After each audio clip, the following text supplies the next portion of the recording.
A veteran policewoman's daughter arrives at her door battered and terrified.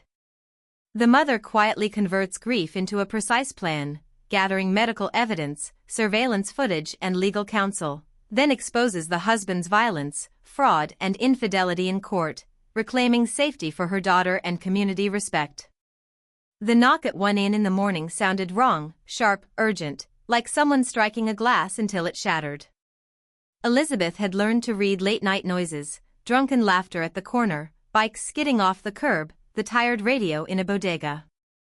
This was none of those. She swung her legs off the couch, still smelling of stale coffee and antiseptic from the precinct. The television had dimmed to a black rectangle. Her service revolver lay in the kitchen drawer, a cold, familiar weight. Habit pulled her up before fear. There was a lighter, throttled voice behind the door. "Mom, please." Elizabeth's police training arranged itself around the 3 letters like a shell: identify, secure, assist. Her hand closed on a chair not because she thought she'd have to fight, but because she refused to be surprised again. The door opened on an ember of porch light and a figure that belonged in someone else's nightmare: Sarah, hair a ragged halo, face a map of purple and bruised peaks. One lip was split, dried blood a small dark comet at the corner. She sagged into Elizabeth's arms like a person who'd forgotten how to stand. The instinct was immediate and precise. Inside.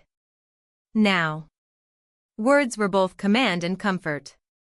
Elizabeth's fingers were efficient, pulling a blanket, peeling back a blouse with the slow, methodical gentleness of someone who has seen bodies and still knows how to honor them. Sarah did not resist, she simply folded inward as if hiding a rawness too large to name. Outside, the street hummed with the ordinary cruelty of the town, dogs arguing over trash, distant music. Inside, the clock hands spun with a different gravity. Elizabeth's gloved fingers found a bruised contour on Sarah's abdomen and she felt a hot, sickening recognition: this was not an accident. This was a method. "Who?" she asked when Sarah's answers were thin as paper. "Who did this?" Sarah's throat tried to shape a name. "Robert," it escaped, a blown-out candle. The name landed like an axe. Annealed by training and motherhood, Elizabeth moved through a sequence that had no romancing: towels, compresses, a call to the ER with the crispness of a badge number. She wrapped the cut lip with a damp cloth, pressing not to stop the bleeding but to hold the world together for the person under the cloth. Her hands did 2 jobs at once, mending flesh and measuring angles, how the bruises curved, whether the handprints matched the size of the town's favored tufts, whether this pain could be proved in a court that liked neat facts. When the taxi arrived, Sarah leaned against her like a broken sentinel. The driver's cab smelled of cheap cologne and cigarette remnants. Elizabeth tucked Sarah into the seat and, for an instant, saw her daughter as both the girl who'd chased cicadas through the yard and the woman now carrying a hurt that could have been stopped. That image, small, private, and heavy, set something like a fuse in Elizabeth's chest. They went to the emergency room not as strangers or as civilians, but as 2 lives colliding with the machinery of law and medicine. The fluorescent emergency lights bit at bruised skin and the nurses' practiced questions turned trauma into paperwork. Elizabeth watched, cataloging. Camera footage. Witnesses. Time-stamped calls. A mother's fury simmered alongside the precise calculus of an officer: evidence lives or dies on the details. When Sarah closed her eyes on the ER cot, Elizabeth sat on the chair's edge and stared at the uniform hanging in her closet, a badge that promised protection and a set of tools that could turn this night into either justice or rumor. She buttoned her collar with the quiet of someone reciting an oath. Tonight would not be just about anger, it would be about every small thing that made a case unassailable: timestamps, chain of custody, a neighbor's camera that caught a desperate knock. The knock that had begun it all would not be a whisper in the dark.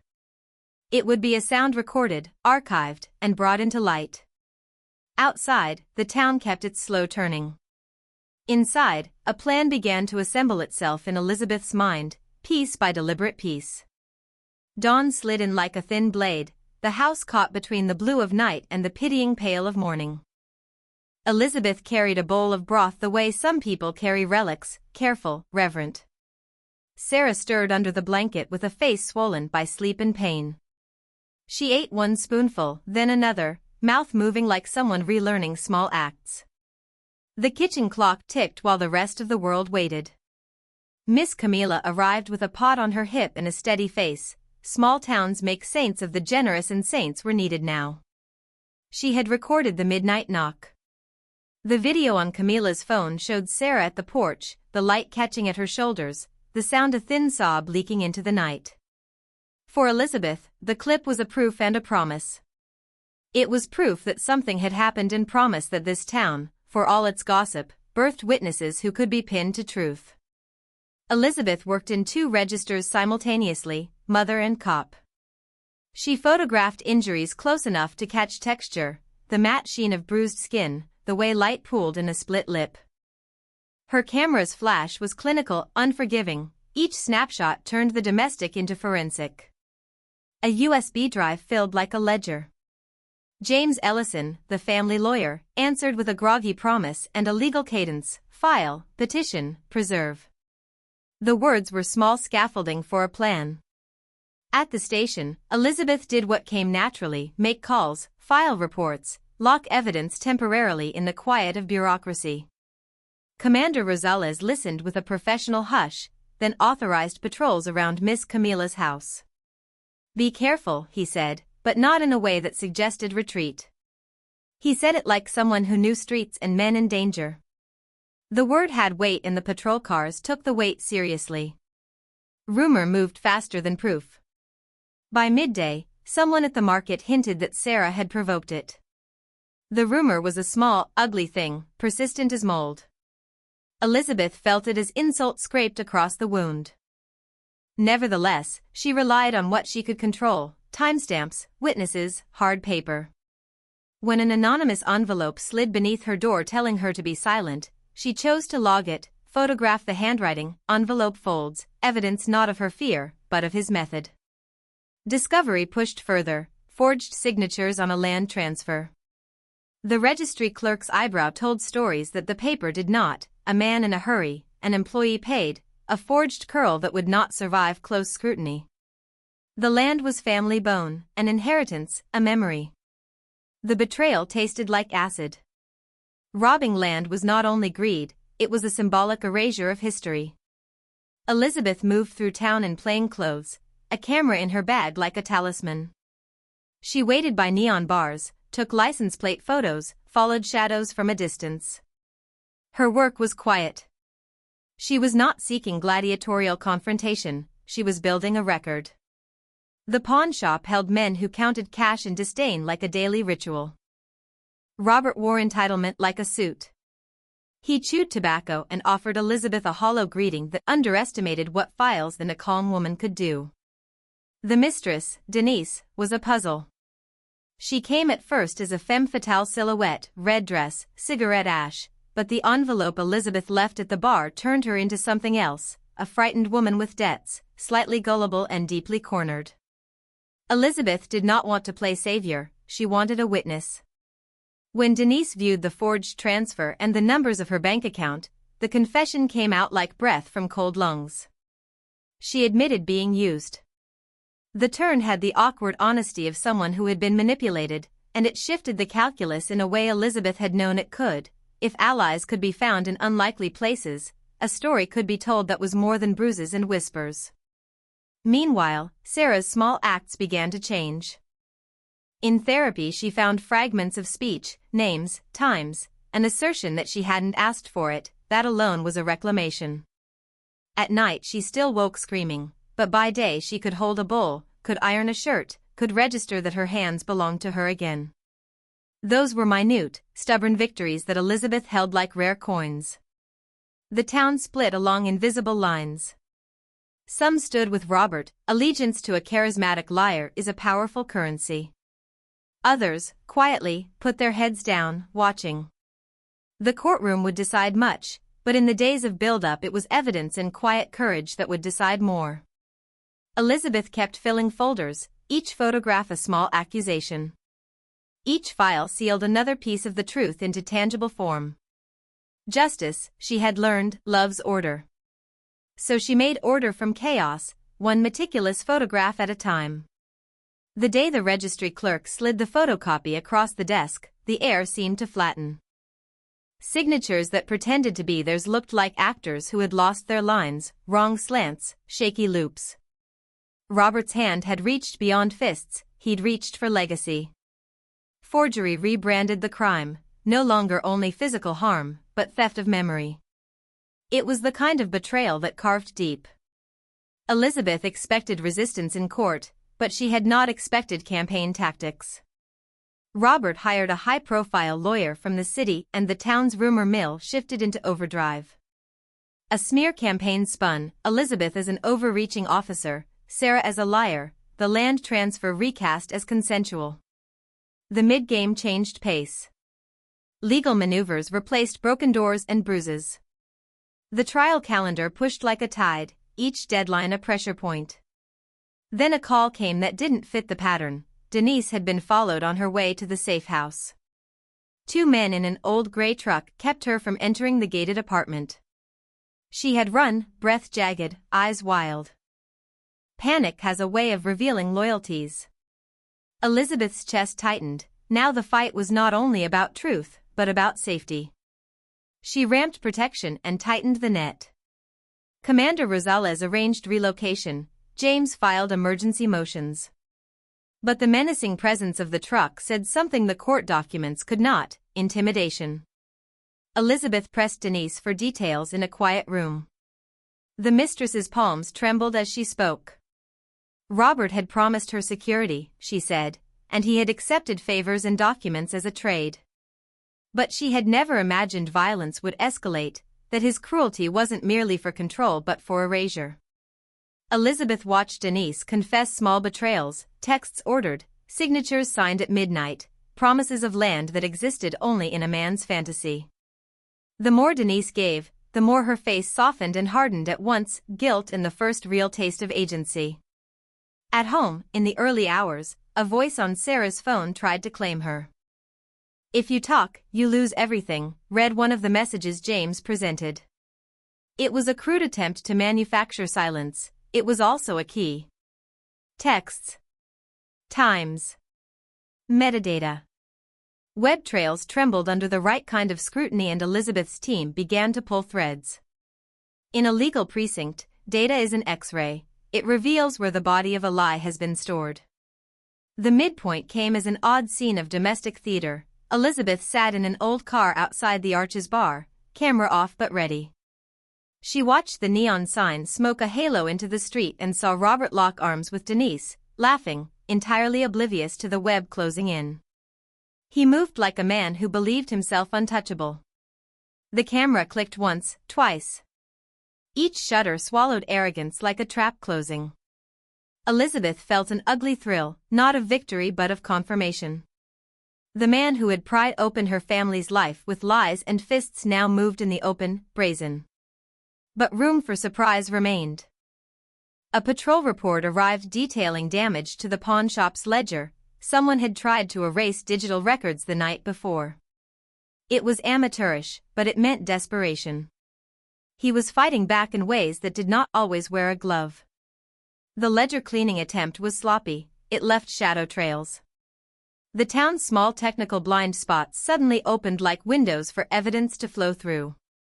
Late that night, Denise called Elizabeth in a whisper. "He knows I said something," she said. "He's angry." The soft panic in Denise's voice became the hinge of the narrative. This was no longer a legal contest alone. It was a confrontation with a man who had nothing left to lose.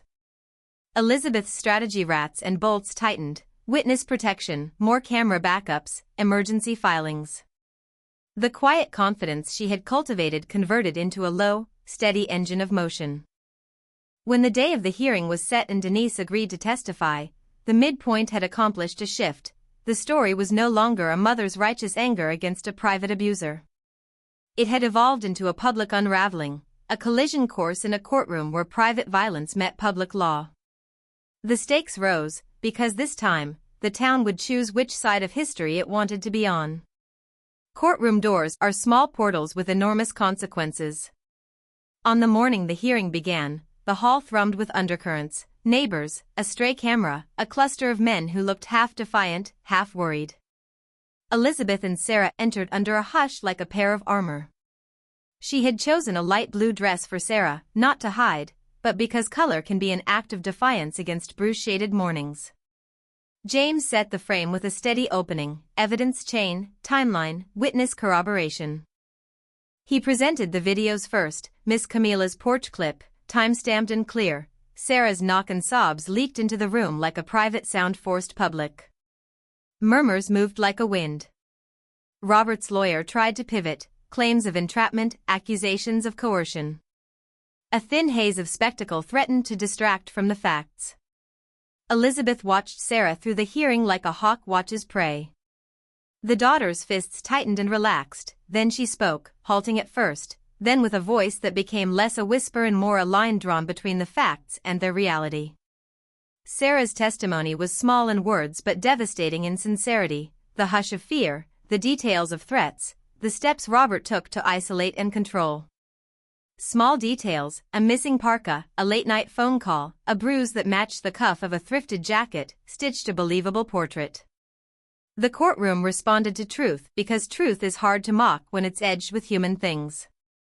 Then the defense unleashed their storm, video clips cropped to remove context, an explosion of claims about Elizabeth's authority, allegations that their case was malicious, that their evidence had been manufactured. The town's gossip came front and center. Some faces in the gallery nodded, others shifted with discomfort. In that moment, public opinion felt like an additional defendant. Denise's testimony was scheduled for the afternoon. Her presence was a pivot no one had fully expected to work. But she arrived, pale and resolute, boxes of bank statements and texts laid out like proof. On the stand, she looked like a woman who had spent too many nights convincing herself of things that weren't true. When she spoke, that Robert had coerced her, that he'd convinced her to sign papers under pressure and promises, the room leaned forward. Her words cracked a public charm Robert had cultivated. The judge's face, neutral until then, tilted in a way that suggested attention and gravity. Outside the court, the atmosphere aggressively split, sidewalk conversations that once rolled into gossip now wrestled with fact. A shopkeeper that had once spread rumors helped deliver water to Sarah's waiting table. Miss Camilla sat in the back with her hands folded. The small acts of solidarity mattered as much as legal filings, someone bringing a thermos of coffee, a woman handing Sarah a handkerchief. As the hearing moved towards evidentiary demonstrations, James methodically introduced the forged land documents alongside the pawnshop photos. The court watched as a neat chain of custody was established, timestamps, battery logs from Elizabeth's camera, the registry clerk's sworn statement. The pieces of the puzzle fit with a clean inevitability. Each admitted photograph, each verified message, was a brick in a wall around truth. The defense scrambled to attack credibility. Robert shouted, a performance meant to paint him as wronged, a husband betrayed. But the rage that had once been private and ugly now looked thin when held up to the light of records and testimony. In the lead-up to the climax, the town watched a man fall from social grace not through rumor but through evidence. It was a slow, judicial erosion. As the sun slipped low, Elizabeth felt something like tired resolve. The build-up had been surgical and exhaustive, not theatrical. She had traded the moment of explosive revenge for the slow certainty of law, and that was the clever cruelty of the plan. Standing outside the courtroom steps, the two of them linked fingers like oars. They were tired, but anchored to something solid, the law, the community witnesses, and the truth that could no longer be folded away. When the judge called the court to order for the key ruling, a hush fell like concrete. The atmosphere vibrated with the weight of consequence. Elizabeth sat rigid, fingers wide around Sarah's hand. Somewhere between the legal cadence and human heartbeat the room felt like a held breath.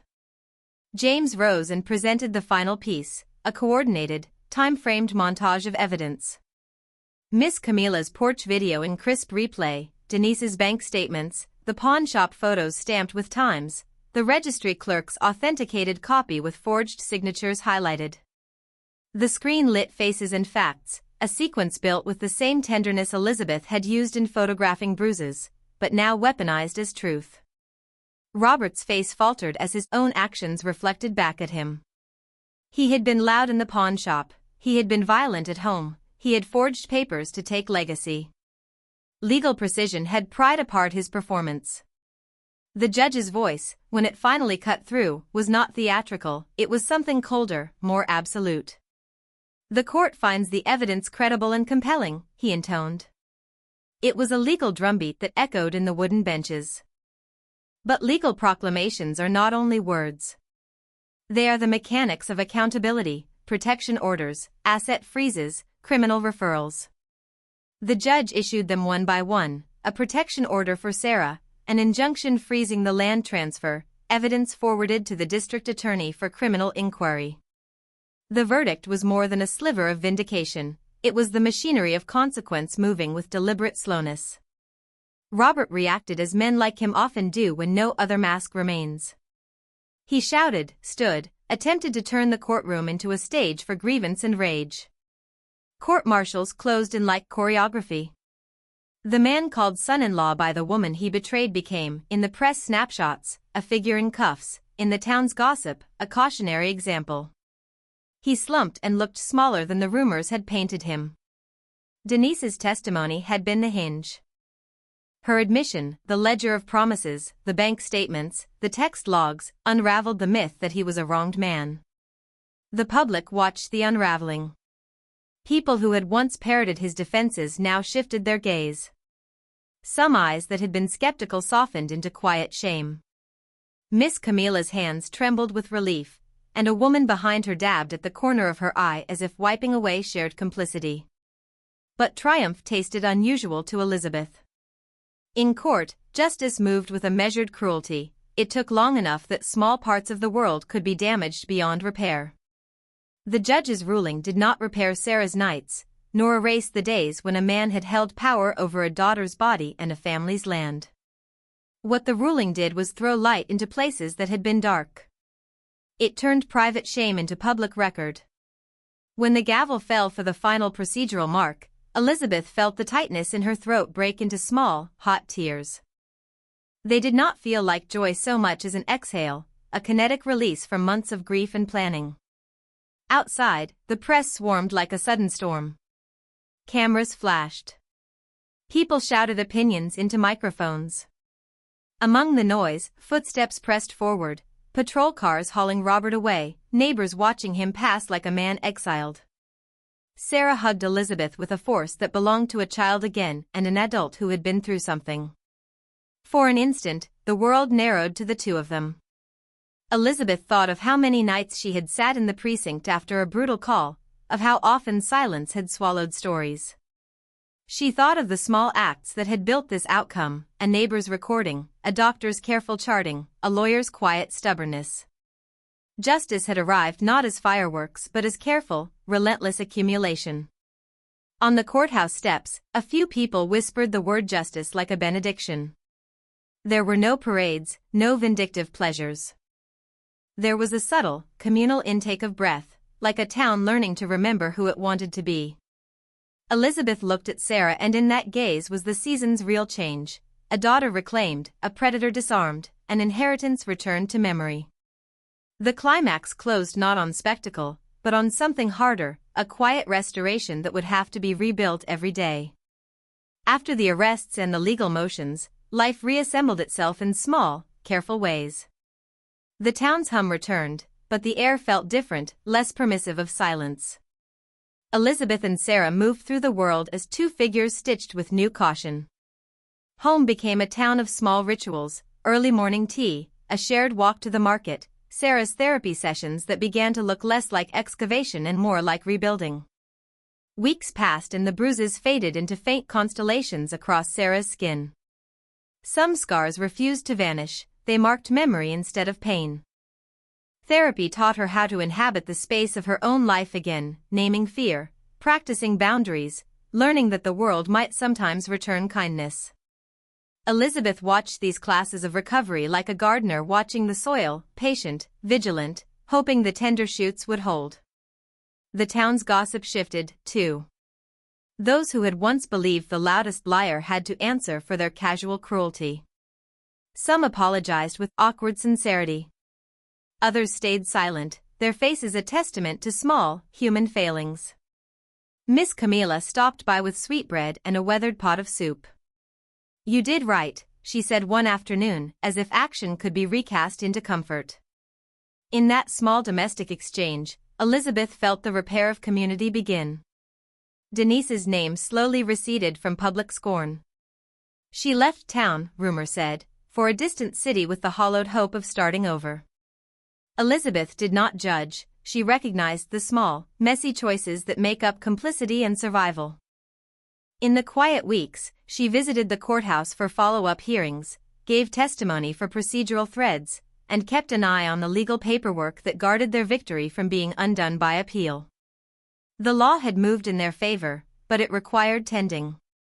Elizabeth returned to work at the station with a different posture. Cases that resembled Sarah's carried a new urgency. She sat with survivors, not with the theatrical sternness of a courtroom but with the slow, necessary empathy of someone who had watched a daughter recompose herself.